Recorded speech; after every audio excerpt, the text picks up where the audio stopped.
তেসরা মার্চ 2013 ভোরবেলা খেলনার মতো হুড়মুড়িয়ে ভেঙে পড়েছিল উল্টোডাঙ্গা উড়ালপুলের একটি অংশ। তারপর থেকে দুর্ঘটনার কারণ নিয়ে বিস্তর কাটাছেঁড়া হয়েছে। অবশেষে 7 মাস পর সেই উড়ালপুলের ভাঙা অংশের মেরামতির কাজ শুরু হচ্ছে। প্রথমে একবার দেখে নেওয়া যাক উড়ালপুলের নির্মাণ সংক্রান্ত খুঁটিনাটি। উড়ালপুলের এই স্তম্ভগুলিকে বলা হয় পিয়ার। পিয়ারের ওপর আয়তক্ষেত্রাকার এই কংক্রিটের অংশগুলি পেডেস্টাল। পেডেস্টালের ওপর থাকে বেয়ারিং। দুটি স্তম্ভের মধ্যে সংযোগকারী এই কাঠামোটিকে বলে গার্ডার, আর স্তম্ভের সঙ্গে গার্ডার আটকানো থাকে বেয়ারিং দিয়ে। বিশেষজ্ঞরা বলছেন মেরামতির এই প্রক্রিয়াটি সম্পন্ন হবে ধাপে ধাপে। কি সেই ধাপ? উল্টোডাঙ্গা উড়ালপুলের যে দুটি স্তম্ভের মাঝের অংশটি ভেঙে পড়েছে সেই স্তম্ভগুলি কি অবস্থায় রয়েছে প্রথমে তা খুঁটিয়ে পরীক্ষা নিরীক্ষা করে দেখা হবে।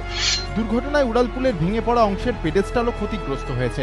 পেডেস্টালের ওপরই বেয়ারিং এর মাধ্যমে গার্ডার বসানো থাকে, তাই ক্ষতিগ্রস্ত পেডেস্টালগুলিও মেরামত করতে হবে।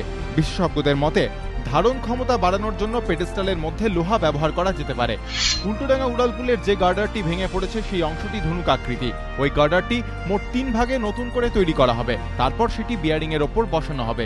এই দুর্ঘটনার পর নির্মাণ বিশেষজ্ঞরা জানিয়েছিলেন বেয়ারিং বিভ্রাটের জেরেই ঘটেছে বিপত্তি, তাই গার্ডার বসানোর আগে পুঙ্খানুপুঙ্খভাবে খতিয়ে দেখা হবে বেয়ারিং এর অবস্থা। নকশা ও মেরামতির বরাদপ্রাপ্ত বেসরকারি সংস্থার তরফে জানানো হয়েছে এই গোটা প্রক্রিয়াটি শেষ করতে মাস 6 সময় লাগবে।